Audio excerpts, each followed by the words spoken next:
ও মা, কাল কিসমিস ডে, ওই জন্য ছুটি দিয়েছে। কিসমিস ডে আবার কি? আরে কিসমিস ডে বুঝতে পারছো না? ওই তো সবাই কেক কাটে, জিঙ্গি বেল আসে, গিফট দেয়। ও, ওটা ক্রিসমাস ডে, কাল বড়দিন। বড়দিন আবার কি?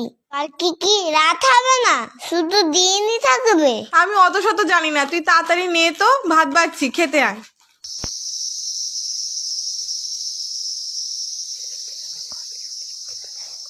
সান্টা ক্লজ, আমার একটা নিউজ কন্ট্রোল কার্ড দিও প্লিজ। দিও কিন্তু। ও সান্টা ক্লজ, আমাকে একটা ডল পুতুল দিও প্লিজ। এ দিদি, তুই কি চাইলি রে? বল না আমৃত্যু।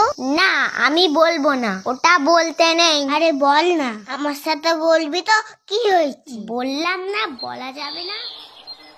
তুই আমার গিফটটা নে, তোর গিফটটা আমার দে। দে বলছি, দে। কেন আমার গিফটটা দেব কেন? শখ কত তোর না বই দিয়েছে, তুই বই পড়কে যা। সান্টা ক্লজ ভুল করে তোর গিফটটা আমার দিয়ে ফেলেছে, বুঝলি? তাছাড়া বই নিয়ে কি খেলা যায়? আমি তোর পুতুলটা নিয়েই খেলবো। না, আমি এটা দেব না। আমার মাথা গরম হয়ে গেলে বলো দেখবি। ও মা, সান্টা ক্লজটা না বলি হালি, বই দেওয়ার আর জায়গা পেল না। কেন, কি হলো রে আবার? দেখো না মা, আমি বই তো চাইনি, তাহলে সান্টা কেন আমার বই দিল? বই নিয়ে তো আর খেলা যায় না।